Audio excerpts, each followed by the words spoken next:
കൊല്ലം പുത്തൂരിൽ 16-കാരിയെ ലൈംഗിക പീഡനത്തിനിരയാക്കിയ സംഭവത്തിൽ പ്രതി മുരാരി തന്ത്രി എന്ന രാജൻ ബാബുവിനെ പോലീസ് ഉടൻ കസ്റ്റഡിയിൽ വാങ്ങും. പ്രതി നടത്തിയത് കരുതിക്കൂട്ടിയുള്ള ലൈംഗിക അതിക്രമമാണെന്നാണ് പോലീസിന്റെ കണ്ടെത്തൽ. സംഭവ സമയം ജ്യോതിശാലയത്തിലുണ്ടായിരുന്ന മുരാരിയുടെ ഭാര്യയുടെയും അമ്മയുടെയും മൊഴിയെടുക്കും. പ്രതിയുടെ വിശദമായ മുൻകാല പശ്ചാത്തലവും അന്വേഷണ സംഘം പരിശോധിക്കും. കൂടാതെ ഇയാളുടെ സാമ്പത്തിക ഇടപാടുകളിലും അന്വേഷണം നടത്തും. ജ്യോതിശാലയത്തിൽ മുറിയിലെ ചുവരിൽ ചോരപ്പാടുകൾ കണ്ടെത്തിയിട്ടുണ്ട്. രക്തക്കറ ആരുടേതാണെന്ന് കണ്ടെത്താൻ ഫോറൻസിക് പരിശോധനയ്ക്ക് അയച്ചിരിക്കുകയാണ് പോലീസ്.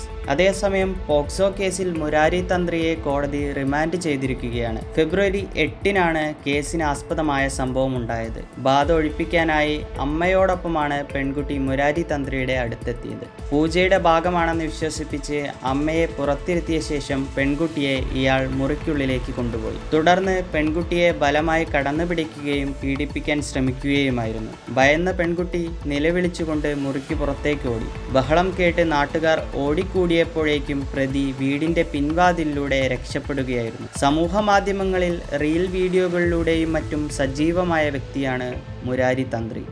ഇയാൾക്ക് നിറയെ ആരാധകരും സോഷ്യൽ മീഡിയയിലുണ്ട്.